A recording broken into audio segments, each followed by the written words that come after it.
Your Excellencies, the Vice President of the United States.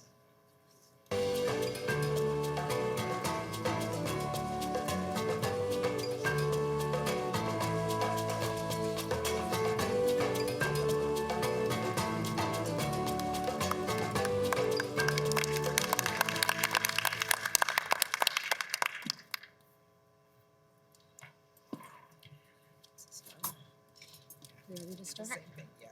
Okay, good. Good afternoon, everyone, and welcome. It is my great honor to convene this group.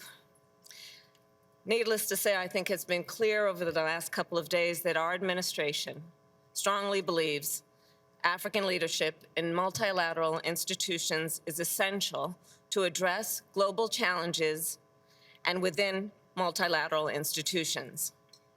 And our partnership will be grounded in candor, openness, inclusiveness, shared interest, and mutual benefits.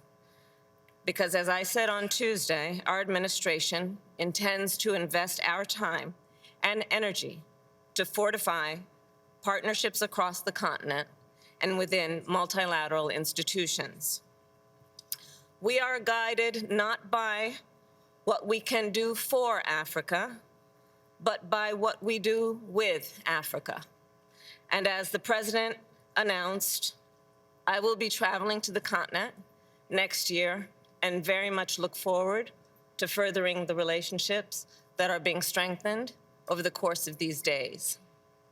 Earlier today, you met with President Joe Biden on Agenda 2063 and discussed how we can support your leadership and vision of a fully integrated African continent. This session will build on that work. In particular, this session will focus on three key priorities. One, the promotion of international rules and norms that advance prosperity and security for all. Two, a plan to strengthen cooperation between the United States and Africa in multilateral institutions. And three, an identification of ways to make progress within these institutions on pressing challenges, including the issue of food security, climate change, and security in the Sahel. I am grateful for the opportunity to hear directly from each of you so we can build on areas of alignment and identify a plan of action through which we can jointly manage global and regional issues. Regarding international organizations and initiatives, specifically the UN Security Council and the G20, African countries should be represented through permanent seats at the table. The United States joins African nations to seek consensus on a significant expansion of the UN Security Council to include new permanent seats for countries in Africa, Latin America, and the Caribbean. As President Joe Biden announced earlier today, our administration will also seek full membership for the African Union in the G20. And we look forward to working with the AU, the Indian G20 presidency, and other G20 members toward that end. Our cooperation in multilateral institutions is vital for so many reasons, including that these are the institutions where we come together to uphold rules and norms. We gather at a time when many of these international rules and norms are under threat. For example, sovereignty and territorial integrity, unimpeded commerce, and the peaceful resolution of disputes. Let us remember, these rules and norms exist for a reason. They advance security, stability, and prosperity around the world. They protect lives and livelihoods. And when they are violated, the effects are felt globally. For example, Russia's brutal war in Ukraine has led to disruptions to food and energy supplies that affect all of our economies. In light of this, we must all recommit to the rules and norms in the founding documents of the UN and the AU. We must defend them, promote them, and build on them. Regarding the United Nations specifically, the Biden-Harris administration has worked and will continue to work to restore and strengthen America's participation in the UN. We will stand firmly behind the UN Charter and the spirit of the United Nations, which is centered around collective action to address problems that affect us all, including peace and security, public health, sustainable development, and human rights. At the same time, we have heard from many of you who have concerns about the ability of the United Nations to fulfill its mission. As President Joe Biden said at this year's General Assembly, the United States takes these concerns seriously.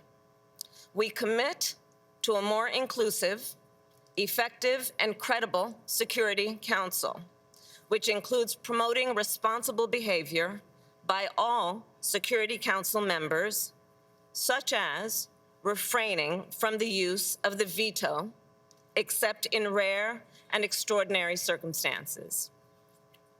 Of course, our multilateral engagement and partnership extends beyond the UN. The United States is a long-standing supporter of the African Union.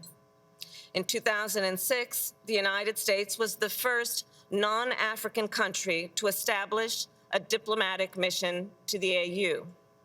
Since then, we have worked together to support peace building and prevent conflict across the continent. We have worked to strengthen the partnership between our private sectors, and together our public health agencies have combated Ebola breakouts and COVID-19. We also intend to strengthen the United States' partnership with regional economic communities.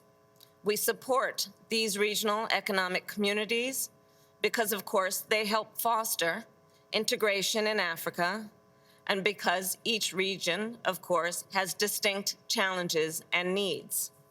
Over the course of this session, let us work together to identify additional areas of cooperation between the United States and these communities.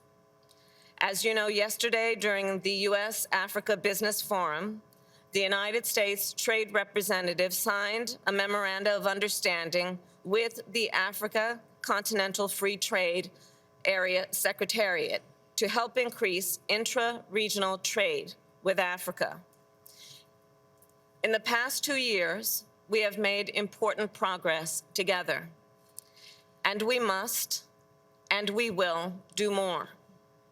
As part of this, the United States is committed to working with African nations to strengthen our multilateral cooperation.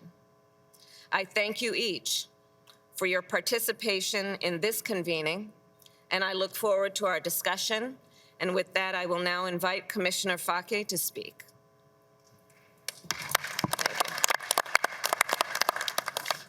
Excellence, Madame Kamala Harris, vice-présidente des États-Unis d'Amérique.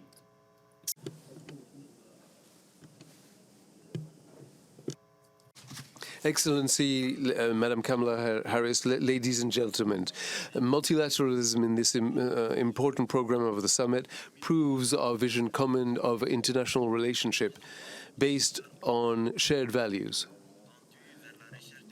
aiming at finding solutions to the numerous global challenges. This challenge is all the more important that the African Union, since it was born 20 years ago, has articulated all of its diplomacy on multilateralism.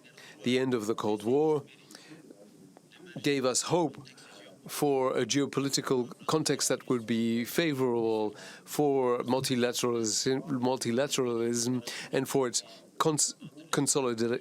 consolidation to the benefit of solidarity among the people of the world. This choice of the AU is based on the values linked to multilateralism and is based in our hope of an international arena not only organized around the interests of the more powerful states. We should only consider, we should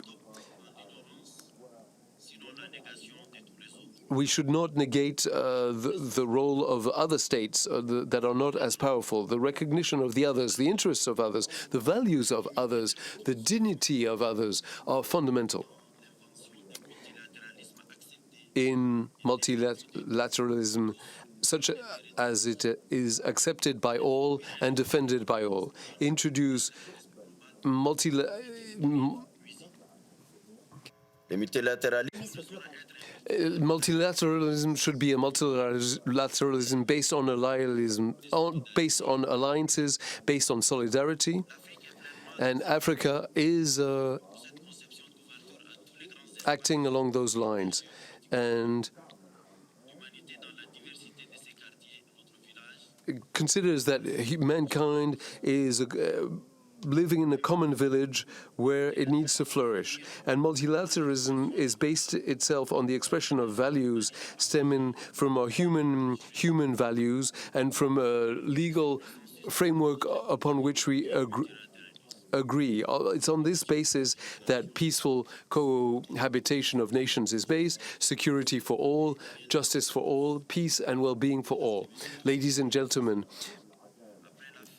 a few years after the end of the Cold War, the international situation slowly evolved towards a geopolitical configuration characterized by different waves of national selfishness.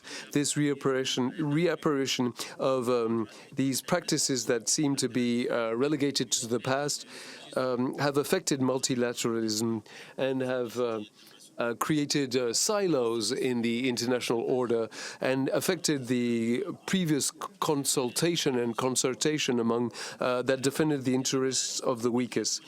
And multilateralism today is faced with the challenges of the lack of collective response to climate change, violent extremism, terrorism, conflicts, anti-constitutional change, illicit trade of all kinds, pandemics, the war between Russia and Ukraine, and inequality among nations. All of these challenges are based on transnationality, which, like a hydra with multiple heads, renews itself constantly thanks to the resources of a globalization that has put an end to borders. Excellencies, ladies and gentlemen, faced with these international challenges, which underscore the insignificance of individual efforts by countries, we need to strive towards a renewal of multilateralism where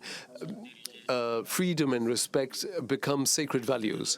What will be the role of Africa in this new situation? The representativity of the continent in the main multilateral organizations based on responsible for the political consultation, the international financial institutions, the G20 and the UN to date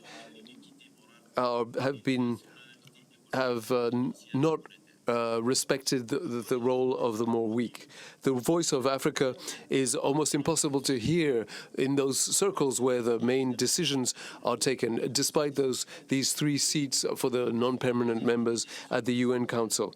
They are subjected to decisions that are taken on their behalf without them having any agency. Let's think about structural change, structural adjustment imposed during the 80s, which were actually turned out to be vectors of indebtedness, destabilization, and greater poverty. The emergency of renewing multilateralism should be based on a reform of the international order in its dual role of global political governance and the reform of the financial and monetary system. This demand should not be linked to the request of favors. Africa has several assets that allows it to play an important role in the global affairs and to significantly contribute towards finding solutions to the global challenges.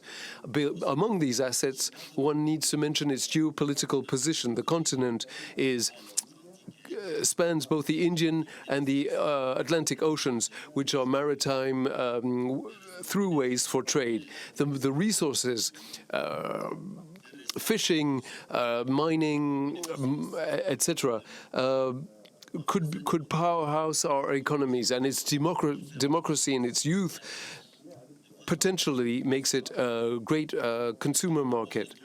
As we consider multilateralism today,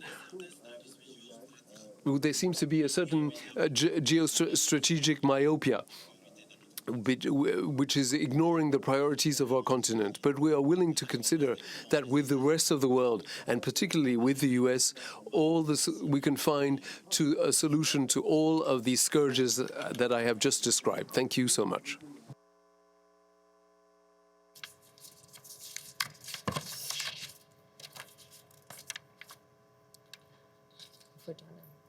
With that, I invite the members of the press to have a good afternoon, and we will now proceed with the rest of our meeting.